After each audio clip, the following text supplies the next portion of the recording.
Business Value podcast.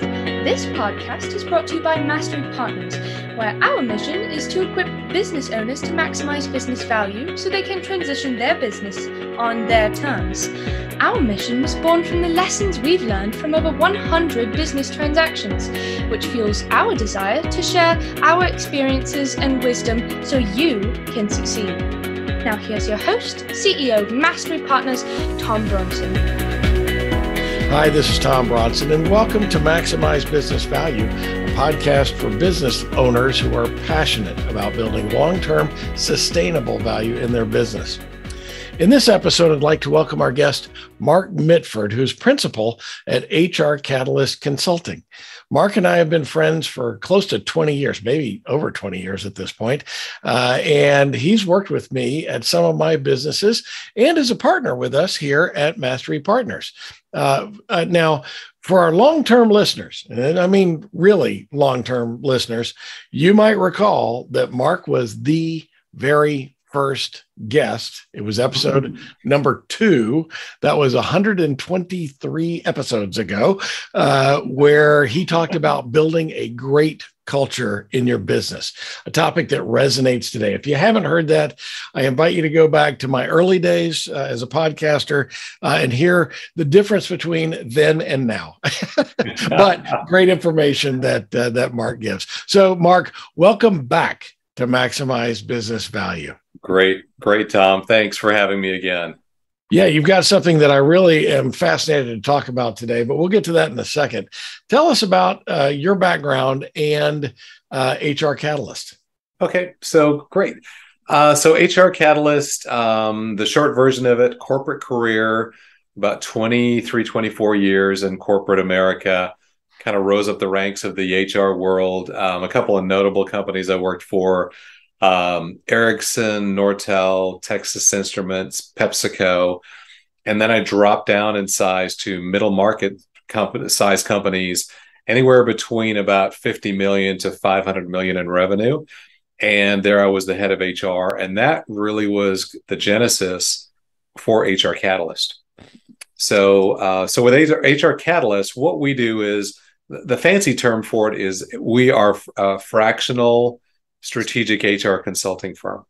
So in essence, we provide our services, our knowledge base with companies that are lower middle market, who typically are between 5 million to 75 million in revenue, who don't have a strategic HR leader on staff, and they need help in creating and implementing a people strategy to support their business growth.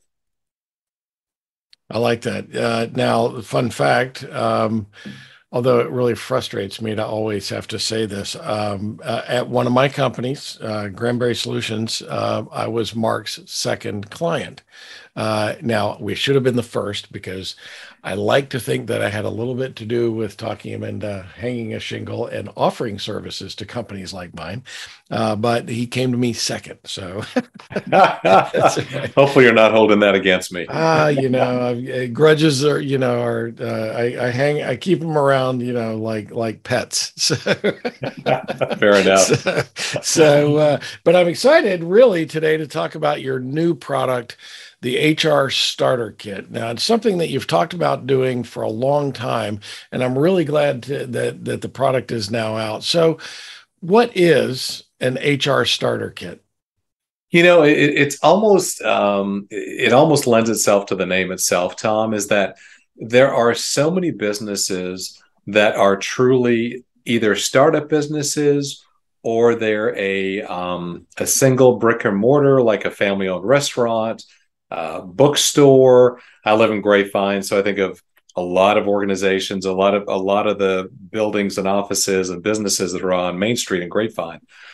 So what it is really a compilation and consolidation of basic tools and templates from an HR perspective that every company needs to have. And a lot of companies don't have these, or they pull them down off of Google, and you're not sure what source it's going to be, but this is everything as basic as an employee offer letter, to an employee offer letter for salaried employees, hourly employees. We also have a great onboarding template, which is awesome because it really helps onboarding and I don't want to go off on this too long, but onboarding is a 90-day process. A lot of smaller businesses really think onboarding is day one. You do the paperwork, you show them the right documentation, and boom, good luck. We're going to throw you in the deep end and let us know if you need help. But there's much more of a holistic process to it. So we actually have a template that walks you through the onboarding process. It has a process around interviewing. So we have several great interviewing templates that are out there that we use on a regular basis with my team. And it also has things around disciplinary action tools and templates. So in essence, when you think about the employee life cycle, everything from hiring, interviewing, selection, hiring, all the way to possible departure, termination of that employee, we have tools and templates to be able to support that entire life cycle of that employee with your organization. That is a massive amount of stuff, and things that a lot of small businesses just don't have and don't use. I'm really astounded. As you know, we work with companies to help them get ready for exit, but I'm typically astounded at not having standard hiring documents, termination documents, HR or employee handbook, things like that. That this could be really great, especially for small businesses. Now, what do most companies struggle with when they have less than 10 employees? Because I call those, you can call them Main Street businesses, you can call them micro businesses, but they've got less than 10 employees. What are they mostly struggling with? Yeah, it's the main thing they do there, Tom, is that they really struggle with kind of going back to the idea of the HR starter kit. They really struggle with every time they do an offer letter, depending on who the manager is doing it, it's probably going to be different. They probably continue to reinvent it. Every time they have a new employee start, every time they have a disciplinary action, most organizations that are smaller, they never provide a lick of documentation if an employee is not performing well. And as you know, as a business owner, that is a huge liability risk. Even in states like Texas, where we're based, their employment at will states, but you still need to have documentation to do that job legally in a legally sound fashion, and also really for the benefit of the employee. Because unless you tell the employee they're not doing a good job, guess what? Most of them aren't psychic. And so if you don't have some basic things that you're delivering to an employee that are in writing, then a lot of times information that employers naturally think, oh, this person understands because they see that I get mad at them occasionally. They really don't unless you tell them. And quite often that employee can be turned around and coached to be a better employee versus possibly actually having to release that employee. Yeah, so you're so right. Many times, in order to cover ourselves legally against any potential future action, you've got to handle those disciplinary things correctly. I was with a client yesterday who was preparing to terminate an employee, and I said, and it's performance related. I mean, there are reasons why you would fire somebody on the spot, right? And so, Sure. But it was performance related, and I said, well, have you given them a performance improvement plan, or what you call in the industry PIP? And she said, oh, you know what? I really haven't done that. And I said, well, people. If they don't really know what they're doing wrong, you're not even giving them a chance to improve. And so I also read something the other day that now in small businesses like this, I mean, under 10 people, it's likely that it's a friendly environment, right? So that the people might be, friendly or friends even. And I read something the other day in a magazine that said that friendly bosses are less likely to give important feedback than bosses who are not friendly, which I thought was interesting. Right. And so, I mean, does that make sense to you? It does. I think the main, and I'm just going to speculate here, but I would just say the main reason for that is people, 99.9% of the population hates to have a confrontation. They do not like confrontation. They do everything in their power to avoid confrontation. And therefore, and especially if, especially in these smaller companies, a lot of times these people grew up together. Their friends, their kids grew up together. They may go to church together. They may coach softball together, whatever it is. But the last thing they want to do is give this person critical feedback, because that may put that friendship it may create a lot of friction in that friendship. So I think that sounds naturally, because psychologically, even though some people they're very comfortable with giving negative feedback and giving really critical feedback, that most people on average do not, and they do everything in their power to avoid it until the situation gets so bad. And that's usually maybe that situation you just brought up around, it's okay, I've got to terminate this person. And by then it's too late to probably recoup the situation and recover the situation.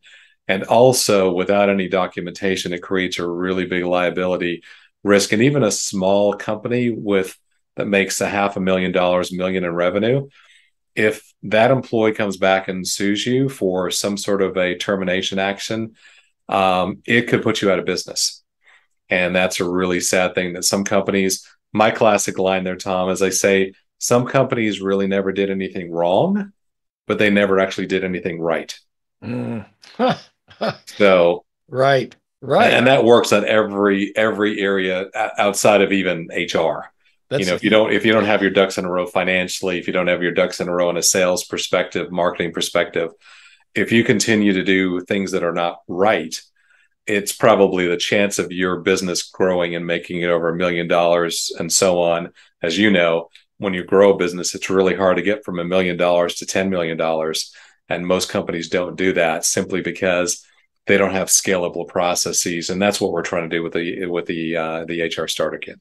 That's awesome. I love that. 99.9% you say are avoiding conflict. The balance of those, then the 0.1 are the litigators of the world and me.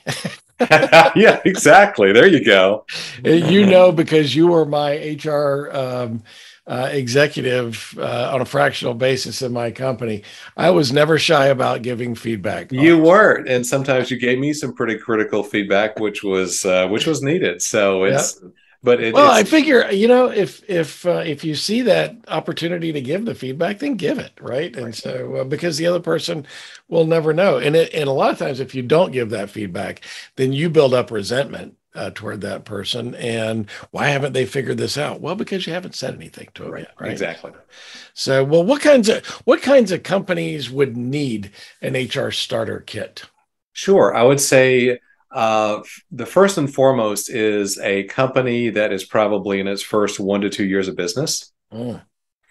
It could be a highly, as I mentioned earlier, that Main Street type company who is they could have been in business for 20 years, but you know what? They only have a couple people on their staff, and they know that they do not need, you typically don't need an HR person on staff until you're about 50 to 70 employees. So a lot of companies will never meet that threshold. So if the business owner or the person who's the bookkeeper or receptionist, they're also wear the hat of the HR person, that would be a really good product. The starter kit would be really good for them too, simply because they need to have these. It's almost like having a toolkit of HR products and tools that you can download. They're editable. You can put your own logo on there. And these are all very legally sound. So you can take them and literally within a week, you can have them all plug and play, and they're yours to use within the organization. So I'd really say, again, a company that's a little more of a startup, 1 to 2 years, and companies where you have the owner or the bookkeeper is also playing the role of the HR person. And so this person is not really an HR expert, and they need to have tools and templates that are vetted and very sound, that they can actually just drop into a system or drop into their company and take it from there. So is that sort of mirror your ideal client, or do you have in mind like the ideal client that should be getting one of these HR starter kits? Yeah, I would say they would be the ideal client for the starter kit. The reason two factors there, Tom, on that question. One of them is because even in companies that are 20, $30 million in revenue, when we start working with them, a lot of those companies don't have a lot of these tools in that toolkit. So some of them are significantly larger. And then the other thing is, and so we would have to develop this for them over and over and over again.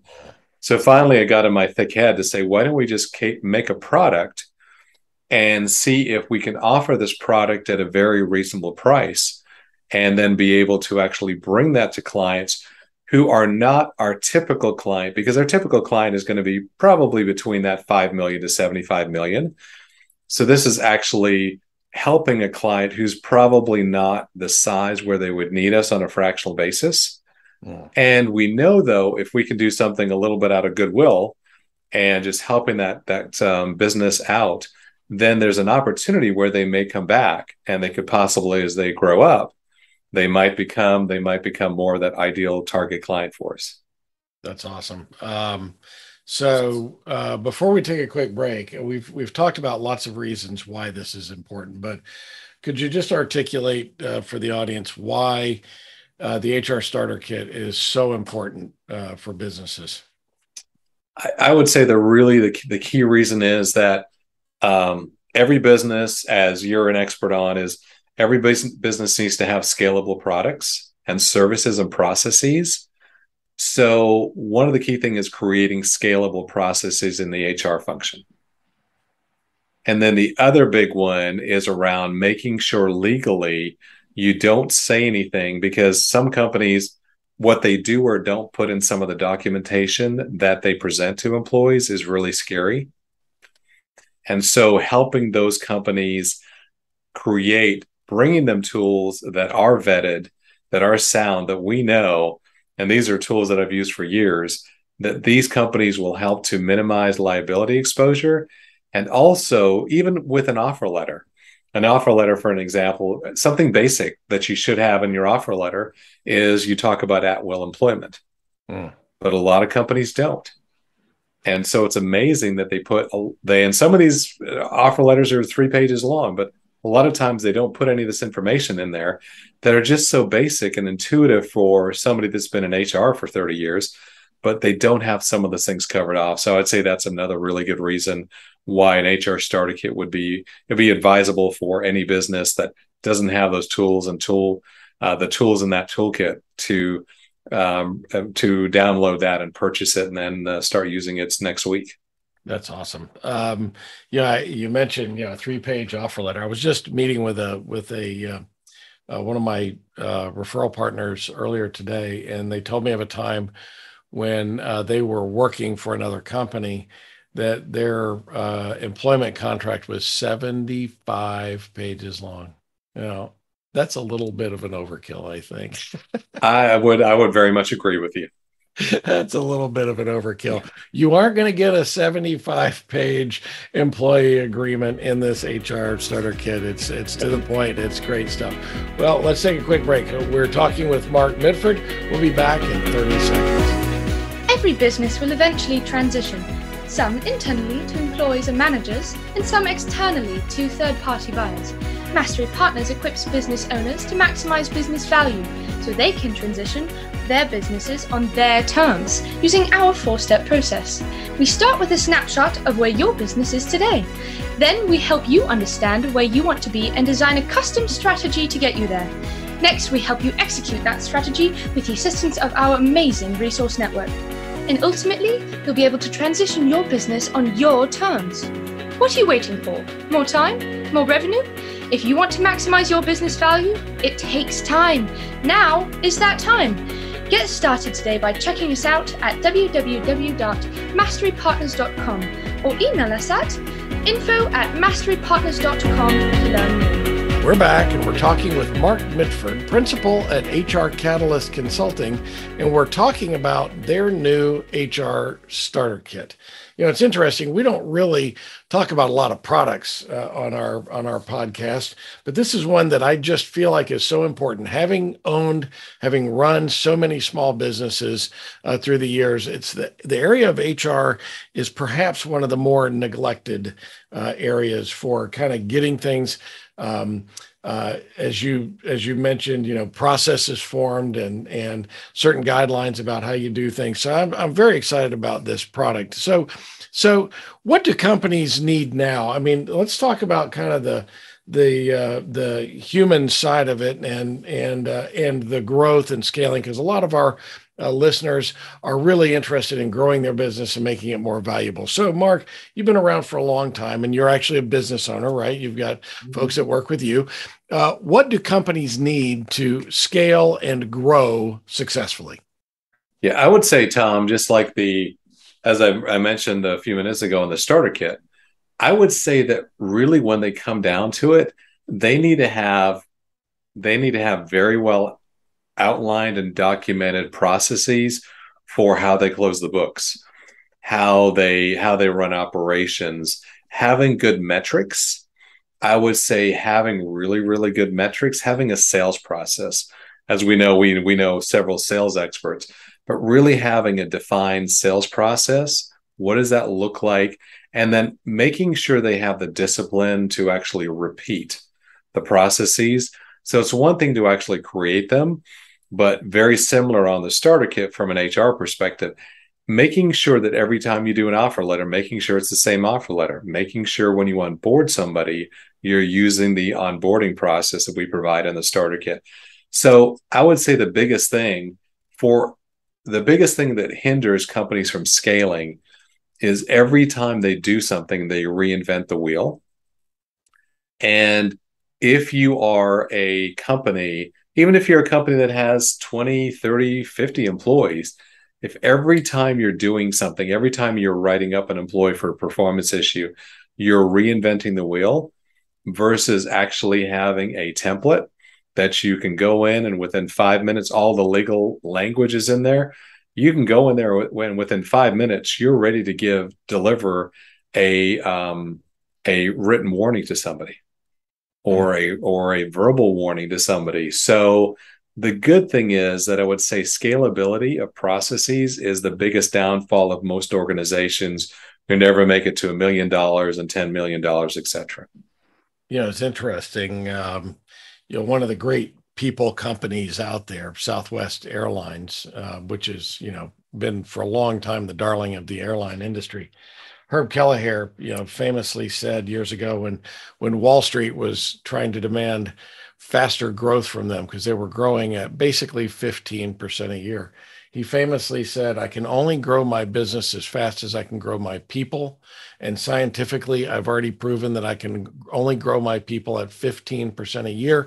So that's all the growth you're going to get out of this business. And he was vilified for that, and their stock lost value until sometime later, a couple of years down the road, some Wall Street analyst woke up and said, wow, these guys are growing at 15% a year. Yeah, go figure, right? Yeah, but it was all about the process, right? He understood the process and that you can't force this, right? It's for him, it was all about the people running the business. And to me, that's kind of where growth and scalability comes from, is having the right people. But along with that, there are risks to not having those things in place. So, what are some of the risks of not having the right HR tools and processes as you really grow, or from startup and as you kind of grow to start scaling that business? Yeah, I would say some of the biggest risk is we also have a performance review document that's a template to use, but not only so one thing is going to be disciplined about giving feedback to employees on a regular basis. Even one of the biggest reasons and we all know in this, the time we're in right now, we've talked a lot about the Great Resignation. Mm. So now I'm really talking about, I've really kind of flipped it on its head a little bit. And so I recently did my own podcast on the Great Retention. So I love how that, do by you, the way. yeah. I was at a talk with that you were on a panel, and you guys talked about the Great Retention, and I love that. I think that's very cool. Sorry, I didn't mean to interrupt you. No, no, no, you're good. So, and a little bit of it too, and it's almost like anybody who loves a sports analogy, do you always want to be playing defense? And if your focus psychologically is on the Great Resignation, it's almost like, well, shoot, when is the next person going to resign from the company? And what am I going to do about it? I guess I'm just going to go ahead and try to fill the position. And I know that's going to be a real pain. It's going to take me a long time. It's going to cost a lot of money. Versus for innovative and really forward thinking CEOs and HR departments, why don't we equip our managers to get ahead of this so we can actually focus on retaining our key people and making sure we're doing the right thing to retain them versus just hiding in the corner and sitting there shaking and waiting for that next resignation letter to come over your desk. Because if that's all you're doing, then good luck with getting your company to continue to grow when your company's probably on a slow death spiral. So I think a lot of it is going back into how do you have those regular things around performance reviews. The other thing too is around, like, I'll go back to the disciplinary process and the templates we provide. The good thing is there that a lot of managers, as we talked about earlier, they hate conflict. But if you give them, this is not it's not a, I don't like you, Tom, as a person. This is, I don't like what you're doing professionally. And I don't like that you're actually missing some of the key targets you have professionally. And therefore, that's why we're having a key discussion regarding your performance. So it's not about you as a person. As we all know, Tom Bronson's a great guy. It's about, of course, but it's about the individual's performance. It's about how they actually perform in their business, in their job they're doing. And that's where that disconnect is. And that's where critical feedback needs to be given. And so therefore, it even helps to equip managers to be successful in delivering the process and the feedback that is necessary to create some sort of a change with that employee if they take the feedback to heart and the manager's there to help, or leaders there to help coach them to become more successful. That's awesome. That's awesome. Now, I know that, of course, we had you on before, and you and I have worked together for a long time. And just to be clear with our audience, the HR Starter Kit, which is a wonderful product, especially for the customers that are the prospective businesses out there that kind of fit that right target. That's not the only thing you do at HR Catalyst. So in what other ways does HR Catalyst help their businesses?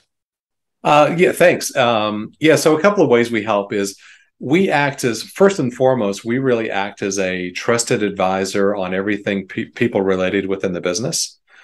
So we are not finance experts, but we are people experts. And so we try to create that trusted advisor.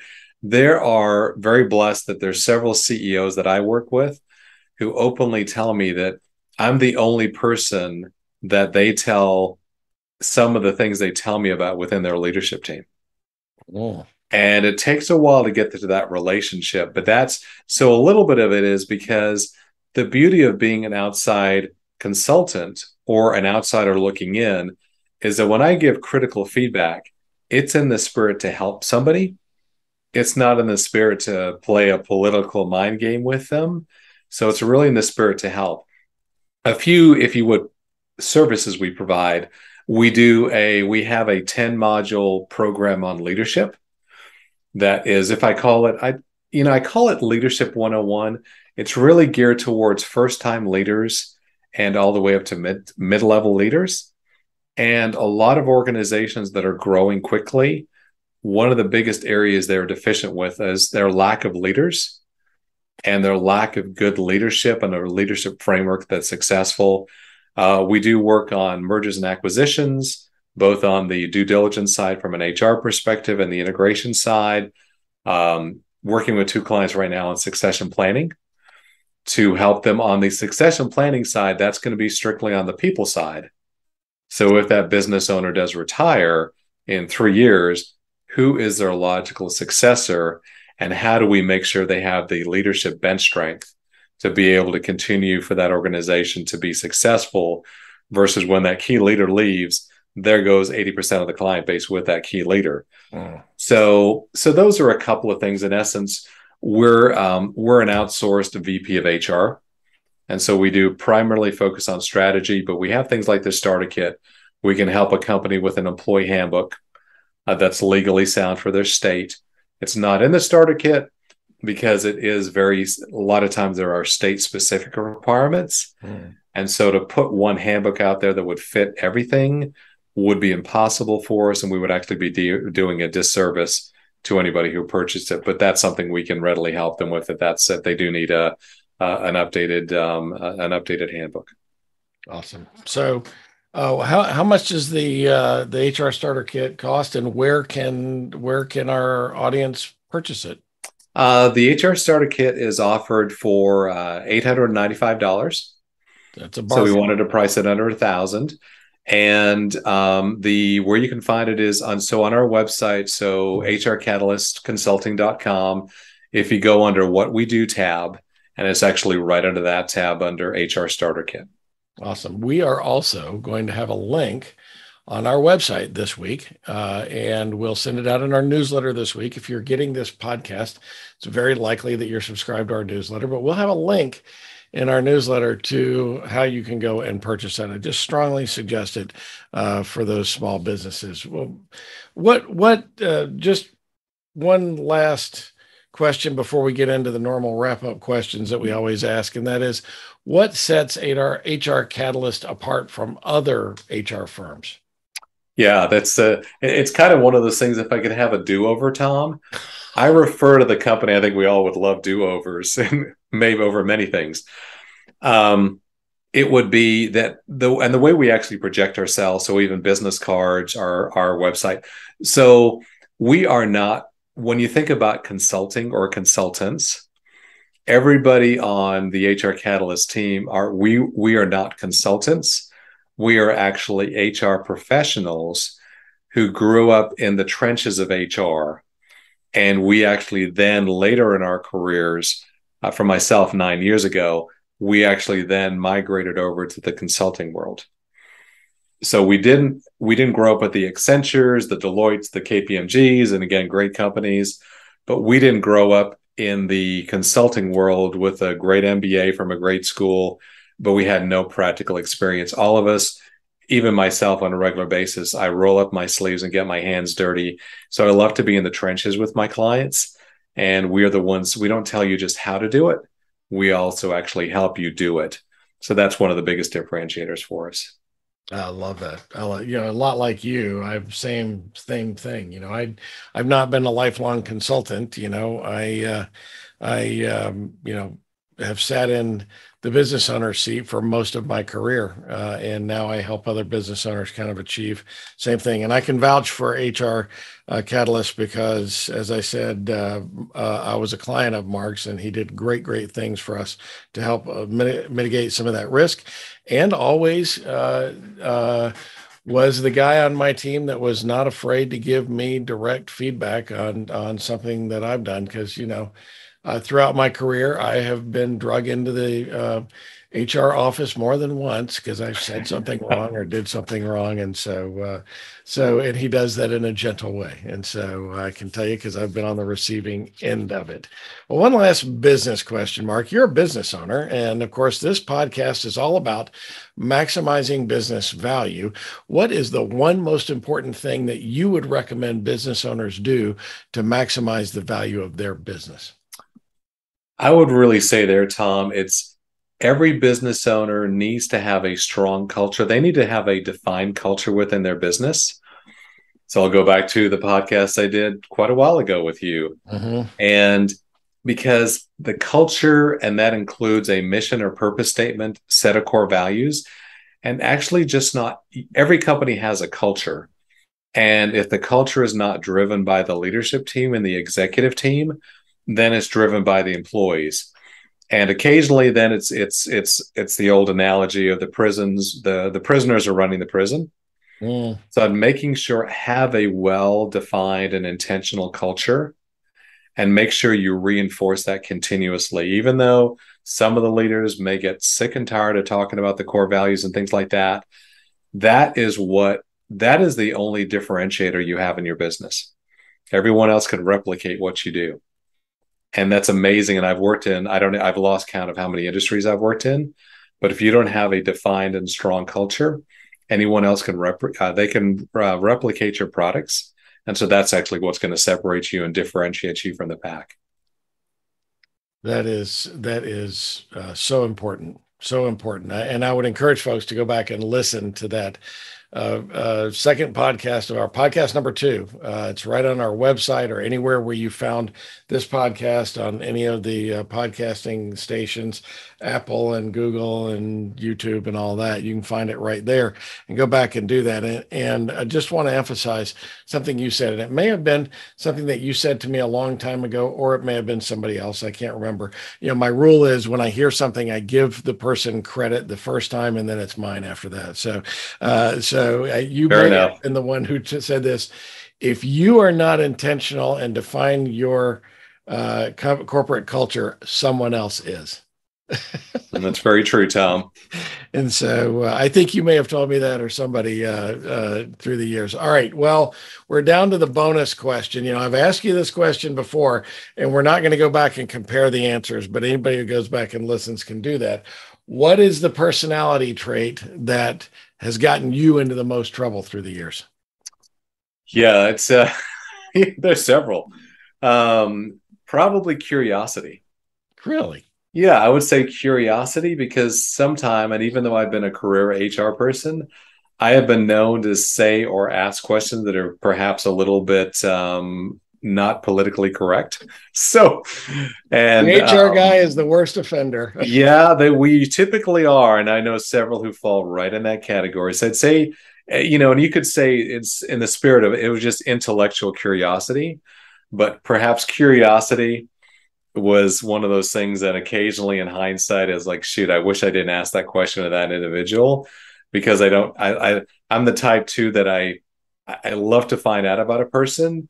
And even the first time I meet them at a lunch or coffee or a networking event, sometimes I'll ask them questions which are probably a little bit pushing the envelope, and they're not done in any ill will whatsoever. But occasionally it's like I can see that person's face and I'm like, whoops, I guess I shouldn't have asked that question to that individual. Yeah, right. Exactly. What fun. Well, how can our viewers and listeners get in touch with you? Yeah, the listeners, we actually have a podcast series ourselves. So our podcast is on all the major channels of Stitcher and Apple, YouTube. So HR Problem Solver is our podcast. And we actually go through there. So that's one channel. We go through individual, really vignettes of different problems around, if it could be around employee engagement, employee onboarding. We actually do that in a bite size, like 10 minutes and under usually, that goes through different modular key things on facets of HR. HRCatalystConsulting.com is our website. You can find us on LinkedIn and also our YouTube channel, and there's a lot of good material out there. And we're going to be coming out with our first ebook here in the next couple of weeks also. Yay. We just released an ebook. In fact, last week, we released a new ebook on succession planning. And so cool. You've been on my podcast twice. You've never invited me to be on yours yet. Well, ours have all been good or bad, as they've all been, it's all been self-narrated. Oh, so it's all been very topical. You're just ranting on your own podcast. I'm just ranting on my own, Tom, but I will guarantee you, if we go down that, if we jump in the deep end, you'll be the first guest that I invite to be on my podcast. Well, that means that you'll never do that, because I know that I would scare you. I doubt it. I think I know you too well. Yeah. Yes, you do. Yes, you do. Mark, this has been a great conversation. I'm so excited about this HR starter kit, and I can't wait for our folks to go out there and get their own copy. Thank you for being our guest today. Great. Thanks so much, Tom. Thanks for having me. You can find Mark Mitford at hrcatalystconsulting.com, which is also where you can get the HR Starter Kit. And of course, we'll have a link to that this week on our website and in our newsletter. You can find him there or on LinkedIn. And of course, as always, you can reach out to me and I'll be happy to make a warm introduction to my good friend of, I think, more than 20 years. This is the Maximize Business Value podcast, where we give practical advice to business owners on how to build long-term sustainable value in your business. Be sure to tune in each week and subscribe to our channel so that you'll never miss a single episode. So until next time, I'm Tom Bronson, reminding you to go right now to hrcatalystconsulting.com and get your HR Starter Kit and use it while you maximize business value. Thank you for tuning in to the Maximize Business Value podcast with Tom Bronson. This podcast is brought to you by Mastery Partners, where our mission is to equip business owners to maximize business value so they can transition on their terms. Learn more on how to build long-term sustainable business value and get free value-building tools by visiting our website, www.masterypartners.com. That's master with a Y, masterypartners.com. Check it out.